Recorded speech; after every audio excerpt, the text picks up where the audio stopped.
Bahagyang humina yung epekto ng southwest monsoon at dito na lamang ito umiiral sa western section ng Northern Luzon. Kaya wala tayong inaasahan na malawakang pag-ulan sa malaking bahagi ng ating bansa.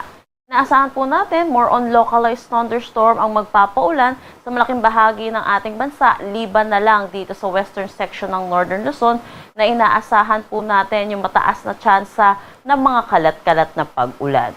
Wala rin naman tayong minomonitor na anumang bagyo or low pressure area sa loob at labas ng ating Philippine Area of Responsibility. Para sa magiging panahon natin ngayong araw dito sa Luzon, inaasahan din natin dulot ng habagat, makakaranas ng mataas na tsansa ng mga kalat-kalat na pag-ulan dito sa buong Ilocos Region, Batanes at Babuyan Islands. Samantala, para naman sa Metro Manila at nalalabing bahagi ng Luzon, asahan natin ang maaliwalas na panahon. Pero yun din po, asahan din natin yung init at alinsangan, lalo na sa tanghali hanggang hapon na may mataas na tsansa ng mga localized thunderstorm, lalo na sa hapon at sa gabi. Agwat ng temperatura para sa Metro Manila, 27 to 33 degrees Celsius, Lawag, 25 to 32 degrees Celsius.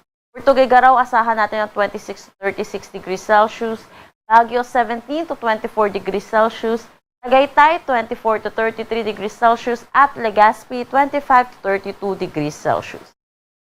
Ngayon din dito sa may Palawan, buong Visayas at Mindanao, maaliwalas na panahon din ang ating aasahan. Pero asahan din po natin yung mataas na tsansa ng mga localized thunderstorm pagdating sa hapon at sa gabi. Agwat ng temperatura para sa Calayan Islands at Puerto Princesa, 26 to 33 degrees Celsius. For Iloilo, 25 to 33 degrees Celsius. Cebu at Tacloban, 27 to 33 degrees Celsius.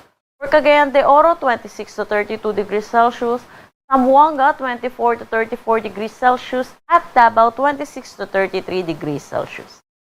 Wala naman tayong nakataas na anumang gale warning sa anumang seaboards ng ating bansa.